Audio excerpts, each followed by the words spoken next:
نبی پاک صلی اللہ علیہ وآلہ وسلم نے ارشاد فرمایا کہ جب انسان مر جاتا ہے تو اس سے اس کے عمل کا ثواب کٹ جاتا ہے، مگر 3 عمل ایسے ہیں کہ ان کا ثواب مرنے کے بعد بھی ملتا رہتا ہے۔ نمبر 1 صدقہ جاریہ کا ثواب، نمبر 2 اس علم کا ثواب جس سے لوگ فائدہ اٹھائیں، اور نمبر 3 نیک اولاد جو اس کے لیے دعا کرتی رہے۔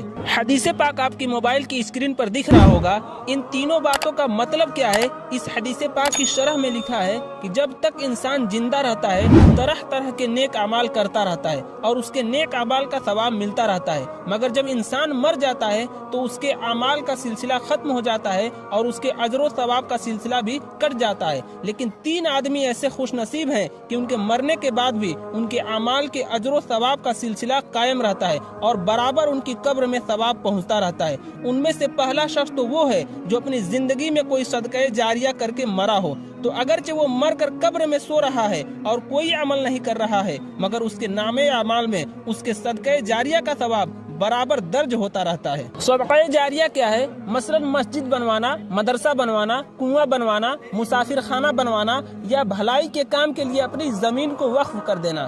جب تک یہ چیزیں باقی رہیں گی برابر ان کا ثواب کا سلسلہ قائم رہے گا اور ہر لمحہ اس کا ثواب ملتا رہے گا۔ اس کی بنوائی ہوئی مسجد میں جو نمازیں پڑھے جائیں گے اور جتنی نمازیں پڑھی جائیں گی، جس طرح نماز پڑھنے والوں کو ثواب ملے گا اسی طرح مسجد بنوانے والوں کو بھی اس کا ثواب ملتا رہے گا۔ اس کے بنوائے ہوئے مدرسے میں جو لوگ پڑھیں گے پڑھائیں گے، ان کے بنوائے ہوئے کنویں سے جتنے پیاسے پانی پئیں گے، جتنے لوگ وضو کریں گے، ان سب کا ثواب مدرسہ اور کنواں بنوانے والے کو ملے گا۔ دوسرا شخص وہ ہے جو کوئی ایسا علم چھوڑ کر مرا ہو جس سے امت رسول کو نفع حاصل ہوتا ہو، مثلا کوئی مفید کتاب لکھ کر مرا ہو یا کچھ شاگردوں کو علم پڑھا کر مر گیا ہو یا علم دین کی کتابیں خرید کر وقف کر کے دنیا سے چلا گیا ہو، تو جس طرح علم دین پڑھنے پڑھانے والوں کو ثواب ملے گا اسی طرح اس شخص کے قبر میں بھی اجر و ثواب ملتا رہے گا۔ تیسرا شخص وہ ہے جس نے اپنی اولاد کو تعلیم و تربیت دے کر نیک